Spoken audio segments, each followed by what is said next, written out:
I'm this one. Good. Is that too loud? Not at all. You're good. Yeah, I'm too loud. Okay. So, here at the Republican annual convention with Representative Jane Cormier, who's, like us, a troublemaker. Oh, my. Am I? I'm not trying to be a troublemaker. I just... Hold on. Wait a minute. Let's try that. Oh, okay. Oh, that's better. I'm here with Jane Cormier, and now I have the right microphone turned up. That's right. And now it's turned up, and now I know that you called me a troublemaker. You knew that anyway. That's right. That's okay. Because I'm too loud.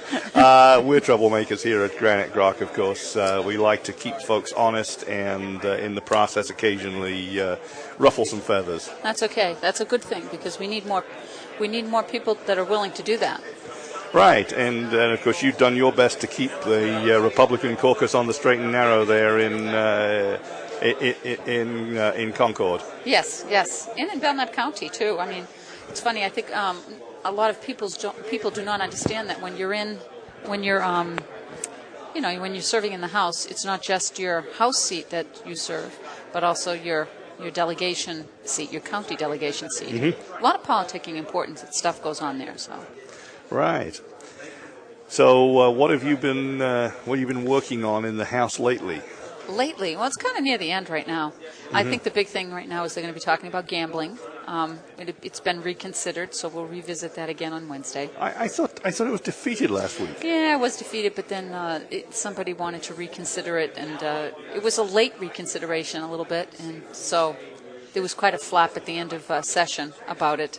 I find the gambling bills extremely amusing because it's clear that the majority of the sentiment, even amongst some Democrats, is against more gambling in the state, and especially against having state managing the casinos. And yet, Maggie Hassan has built that into her budget. She's convinced she's going to get this through, even over her own caucus. Yeah, it's a problem because we all know that the budget is in such dire straits right now. So they're sort of desperate. The Dems are really desperate right now to try to find something that will drive our revenue.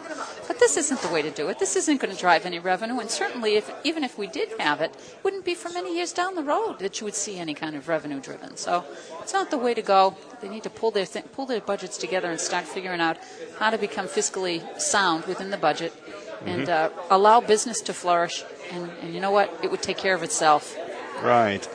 The Democrats especially don't grasp the idea that low taxes are the result of low spending, but it seems to me that our Republican caucus, what's left of it in the House and in the Senate, doesn't seem to grasp that either, because we have things like the gas tax, which are, we have this problem, we need to spend more on roads and bridges, therefore we need more tax revenue, not therefore we need to constrain the fuel taxes to be spent on roads and bridges. Of course. Well, I mean, we've been having this discussion for 2 years when the first gas tax came up in the House. And the truth is just stop siphoning off the dedicated fund for the highway fund. Just stop taking the money. They took $28 million last year out of the highway fund to put it in the general budget, and now we still don't have money, right, to fix our roads and bridges. Leave the money alone, and you will fix the roads and bridges. Right, and it's actually a national problem because Obama keeps going on about the roads and bridges that are crumbling that need fixing, and yet they take more money and they say they're going to fix it, or they appropriate money and they say they're going to fix it, and the next year they come back and say our roads and bridges are crumbling, we need to fix them. They say a lot of things. You know, it was funny. My seatmate, who's a Democrat, we were discussing the fact that this is going to be a wonderful talking point come election time because the people they're just fed up, taxed out. There's no more to tax. You just can't keep at it. No. And do you know what her response was? I mean, I almost fell out of my chair. She looked at me and looked me in the eye and said to me, "I can't wait to vote for this tax." And I was silent and mute. I could not believe that an elected representative would look forward to putting a 4.2 cent tax on every drop of gas that we're going to have. And people don't understand that's not just your gas tank. That's your food that's delivered to your local supermarket. Right. That's your businesses that are going to be impacted. Do they think they're going to swallow that expense?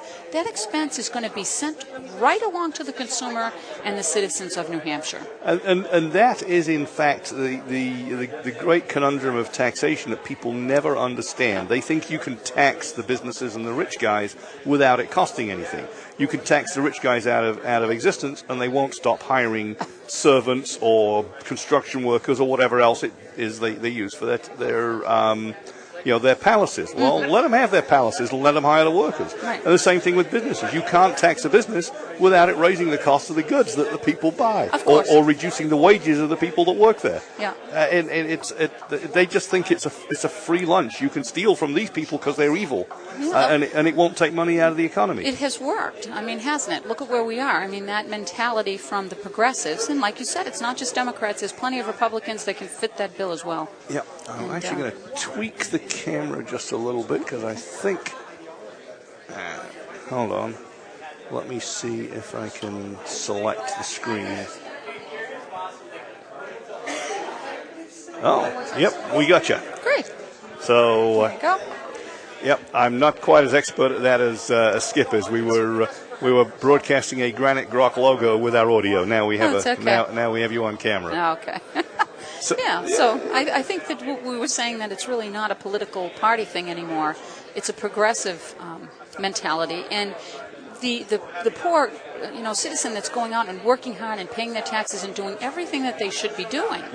Sometimes doesn't understand the impact that these taxes would have. It's our job to educate them so they understand.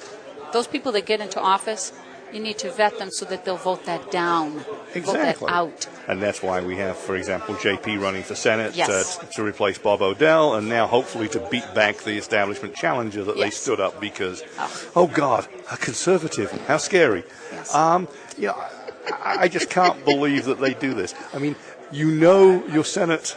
Your Republican senators are voting the wrong way when they propose a bill that only half the Republicans support and all of the Democrats support.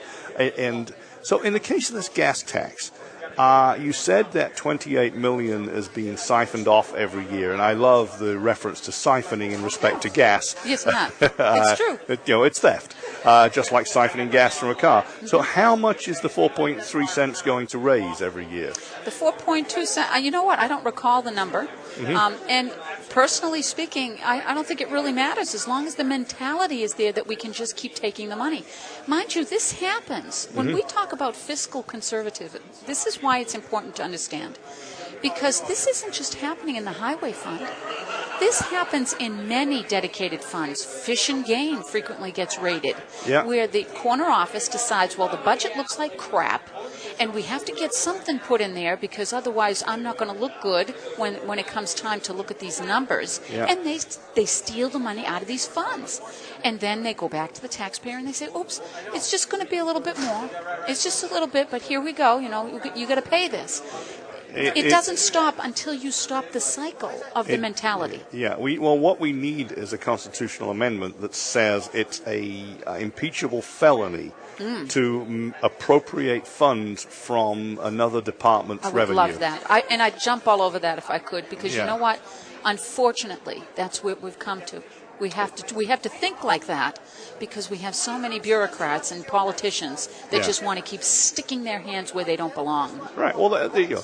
They want to do stuff for us. My favorite saying is, "Don't just do something. Sit there." We don't want you to go and legislate more and more and more and more stuff. Most of the time, we don't need more rules, and most of the time, we don't need more spending. Unless there's a very visible and obvious emergency that the spending needs to fix, and it's a one-time. But there's never been any such thing as a one-time expenditure. It's always repetitive. It is always repetitive, and it's too bad that both the Concord and our federal offices are infested with so many attorneys, because the legislation now that's being written and generated in our states and our federal government is so overreaching in every single way. There's too much of it. What is of it is too big and too thick that people can't read through. That's not what our founders had in mind when we were supposed to be legislating. It's supposed to be common sense. You can understand it as a citizen, and it makes sense. Well, you see, I don't even think that I mean, I don't have a lot of time for lawyers in legislatures, but I don't think that's the problem per se. The problem is the tendency to write these all-encompassing, comprehensive laws instead of, we have this thing that we need to do. Right. Let's define exactly what it's going to be, exactly what is permitted or prohibited or mandated by this law in a few pages, and make sure it's in plain English and put it out. Right. Because you know what? It's not only that Joe Public can't read this damn thing. It's that half the legislators that are voting on it can't read it or didn't read through the whole thing because their eyes glazed over. Right. And it's but when it's written in such a way, you see, and this isn't to cut a wide swath saying that attorneys are a bad thing. I don't believe that either. But when the legislation is written by somebody that is an attorney, right, that has a certain way of seeing all sides of an issue, it's very hard for anybody to read that stuff. I mean, they're putting things into there that you couldn't even comprehend. But because that's how their schooling, that's how their education and their thinking is, it's way too big. And everything's that way today. It is. And the other amendment I'd like to see at the national and the state level is the single-purpose bill amendment. This bill is to do each bill that's introduced shall do Wouldn't that be great? One thing, and shall not have amendments for other purposes attached to it. Oh, well, listen, in the House, of course, this is my first session, right? Yeah. First time freshman legislator. I am appalled, and I never really understood this before I served. The number of non-germane amendments that you're not supposed to be able to attach to a bill. Okay, right. If it's non-germane, that means it's not applicable. It has nothing to do with the bill, right? But they find a way to make it germane and attach it onto the bill. It happens all the time. I'm so appalled at that. So I think that what you're saying is probably the only way to fix that, because what if whoever's in power can turn around and say, oh, well, we'll do this and twist it and contort it to make it germane. Yep. How do you get around that? You have to have what you said. You have to build enough of a caucus against it to say simply this is not germane to this legislation and needs to be voted down. But I don't know if you're going to get a majority. It's as if every bill that's introduced is effectively a Trojan horse for more stuff that you don't want. That's right. You bring in a bill that's got some vague, woolly, feel-good purpose and that nobody could object to, and then you start stuffing it all up. The little poisonous bombs inside the furry animal that you're passing through.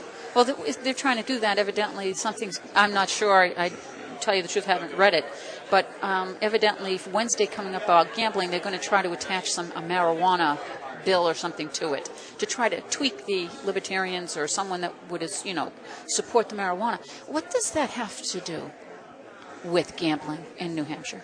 Well, let's say... How is that germane? Could somebody explain that? Because I don't get it. Because gambling's even more fun when you're stoned? Is that now? Okay. I have no clue. Oh, my. It's about vote buying. I mean, let's face it, Obamacare was about vote buying. Obamacare barely got enough Democrats to pass, and wouldn't have got enough Democrats to pass if they didn't purchase several senators. They made that promise on the pro-life stuff to Bart Stupak, and turned him into Bart Stupid. Yeah. They purchased Mary Landrieu for so much money. They made Elliot Spitzer jealous, the Cornhusker purchase, Cornhusker kickback. Every senator that they pulled in reluctantly to that got bought off with money that was purportedly for good stuff in his own state, but I'm sure found its way back into his campaign coffers as well. It could be. And even if you took the money away, it's the mentality that we've got right now in government that more government is better and powerful, and it'll keep you in power, and you can keep playing the game. Right. That's terrible. We can thank one man in particular for this. And when you go down to New York, to the finance district, and if there are any out-of-town bankers with you when you're in that area, they want to go to is it Bank of New York Mellon and look at the enormous portrait of Alexander Hamilton and genuflect. And he was the guy who lobbied for the first central bank, didn't get it up front, and lobbied for an energetic, as he put it, central government that could do more. Yeah. He's your prototypical big government guy from the very beginning. Okay. And even he had writings which suggested that big government was a bad thing, but you know, at the very forefront of his thrust was an energetic central government, and that should strike fear into our hearts. Yeah, I actually didn't know that. You've taught me something here. Let me see if I can find it. Just because. Keep talking. You want to make sure that it's correct, right? Yes, exactly. Well, this, like you said, I mean, no matter how you look at it, whether it's the money, whether it's the influence, whether it's the power, certainly that's got to be gutted. We've got to try to get our constituents to understand that we should not allow that. It's not go along to get along anymore. We need to start speaking out and stand behind. When we tell our candidates and our elected officials what we expect, we got to then vote them out the next time around when they have not done what they have promised. That might be a way to break the cycle. Who knows? Yeah, I'm going to have to dig for exact quotes, but there's hints of that out there in Google. I believe you. I believe you. I mean, I wouldn't be surprised by much these days. You know where I got my American constitutional education? Where? The Little Piggies, the politically incorrect guides to this and that from Regnery. They are as fun as heck. Oh, my. And PIG, little politically incorrect guide, and there's a little cartoon pig appears here and there for things that you need to pay attention to. Oh my! I have to start looking at that. I didn't.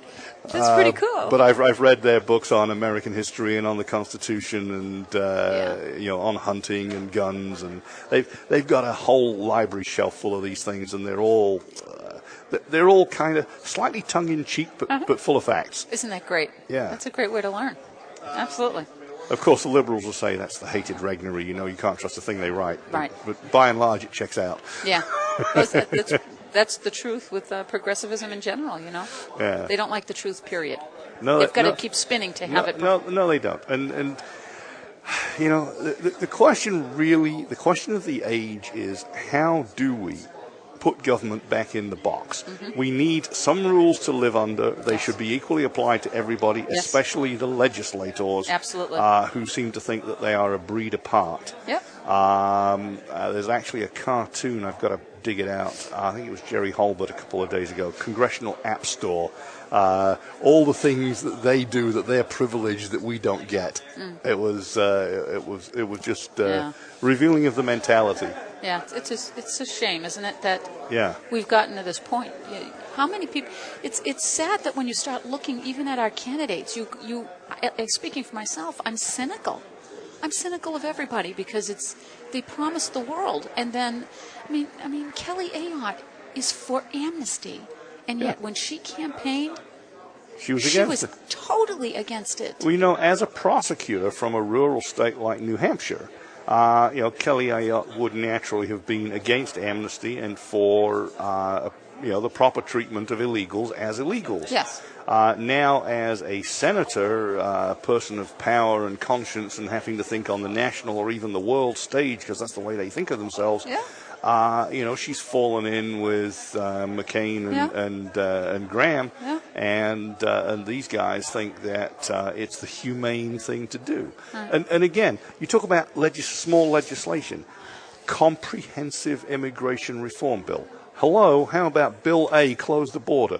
Bill B, what terms and conditions will we apply to these people to let them stay and or definitively deport the ones that have committed any kind of crime whatsoever? Yes. Even if we say, you know what, just being here, we're going to exact some penalties from you, but you get to stay in the long term if you get your nose clean. But you have to go through a background check and fingerprinting, And if you've committed a crime anywhere, anyhow, anytime, you're leaving. Yes, I mean common sense, right? Yeah, common sense. Something. But let it be individual, single-purpose bills. Secure the border, set the rules for admittance, set the rules for deportation. Right.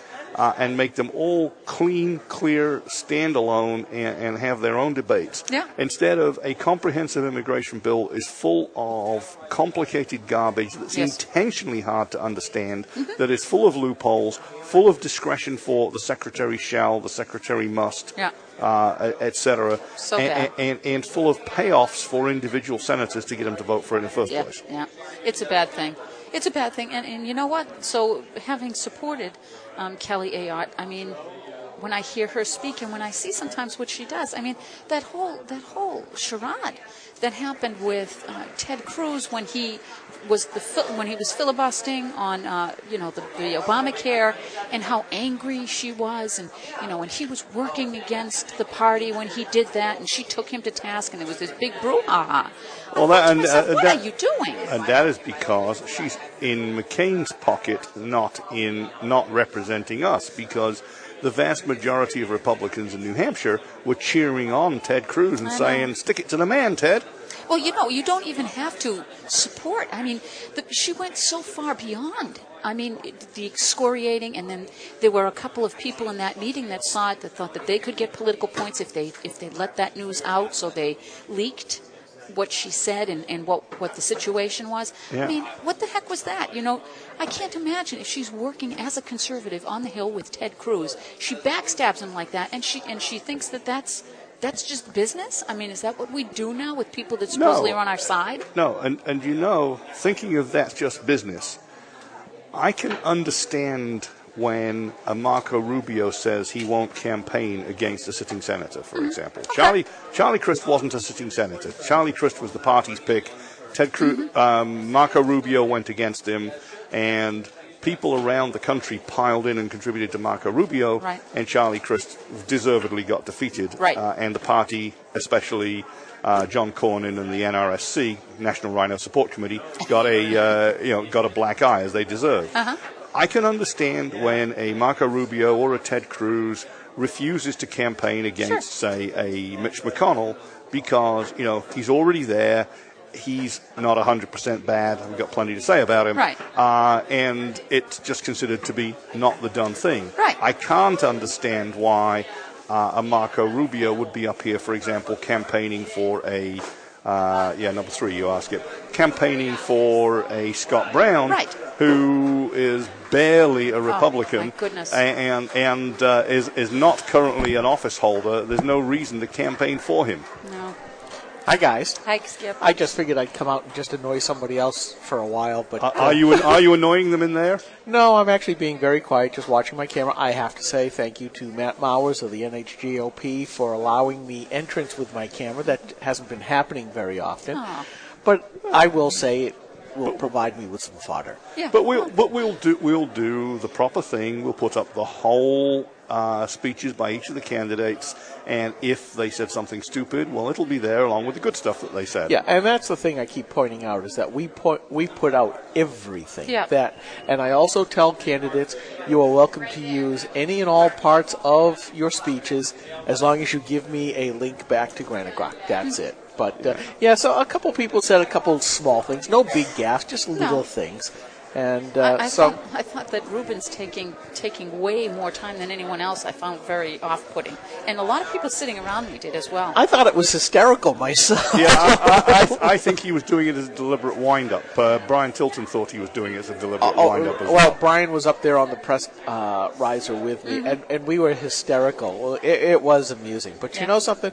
He does have a lot of accomplishments and things that he pushed forward. Maybe. But we'll see. I cannot support anybody that is a global warming guy, and don't let him tell you anything else. I know people that sat on the committee that had to listen to his lecture last term for an hour and a half on the evils of global warming. This is a carbon tax guy. Carbon tax is a liberty issue. This is an RPC guy. That's a liberty issue. So when he goes around and he tries to tell people that he's about liberty, and he has asked me many times for my endorsement, and I told him no, and why? I said no. Well, he's been on early in his campaign, and we had quite the to-do about the carbon tax, global warming, and all of that stuff. And we are certainly against that. We will fight that tooth and nail. That's huge, you know.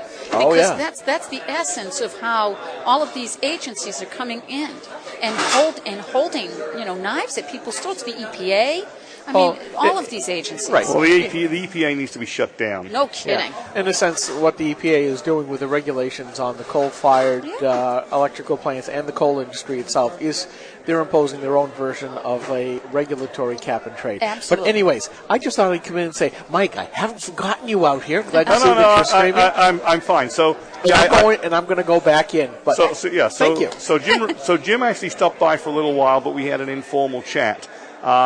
He's going to come back and interview when you're here. Okay, very good. There you go.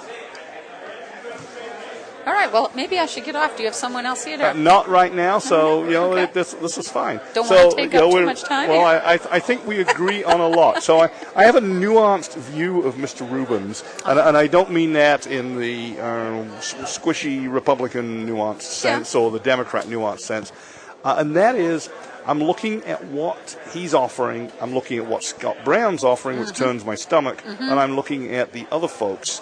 And I love Karen to death, but I'm not sure if she can fight it through to the finish line. Yeah. And Bob Smith says all the right things, but I don't think he's got as many friends left as he would need. But that shouldn't, and I tell you why I'm supporting Bob Smith, because when I've met with him on 3 different occasions, because the first time I was not going to support Bob Smith, he changed my mind. He answered every question that I threw at him without batting an eye, without looking away, without trying to run away from the question. And to me, he answered the questions that I had about, going to Florida, supporting certain people that we don't want supported as a, part of our party kind of thing. And I was quite comfortable with his answers. The one thing that Bob Smith knows is how Washington works. And he can hold his own with anyone. He can debate anyone on the issues, and he's wonderful. He's forceful, to the point. Brevity is the soul of wit, I'm telling you. This guy, and he's not looking to do, from what I understand, he's not looking to do more than 1 term.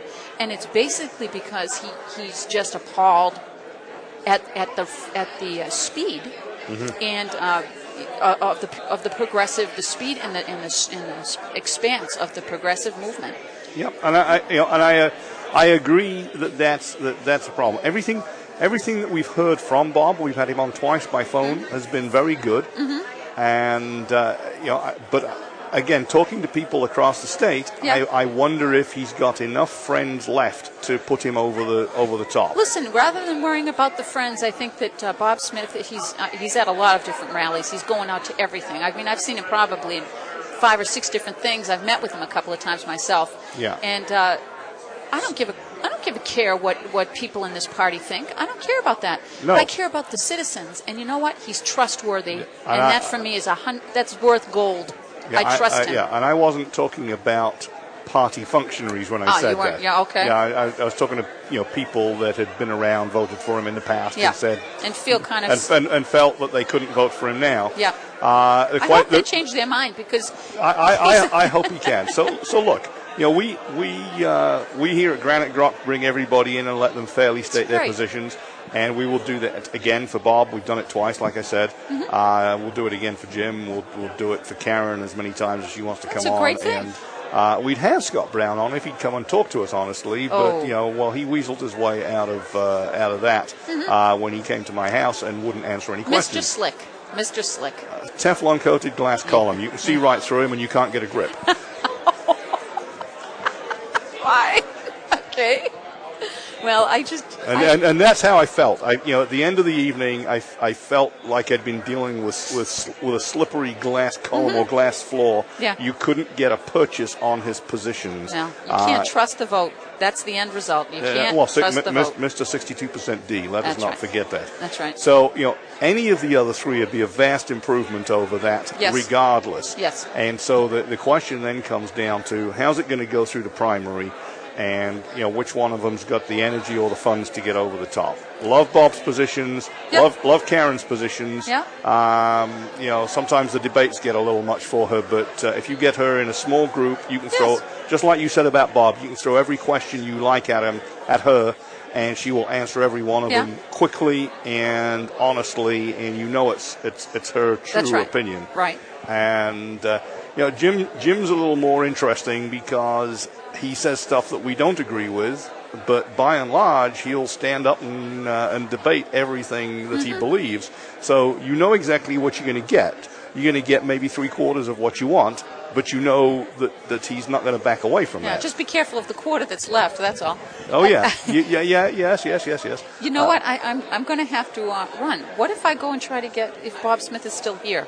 Would you be interested? I would love to meet him in person and chat to him. And we're also trying to reel in. We're also trying to reel in Havenstein because he's there. He's in the race. Well, I'm from Alton, and he's from Alton. Never saw him for 2 years. Yeah. Okay. And we've been pretty active in Alton, doing different things. He has been a non-entity, so it's interesting that he's jumped in. Let me go see if I can find Bob. He's been persuaded to jump in. No, you think? I know for sure. We will see you in a few minutes. Yes. Sounds good. Thank you. Thank you.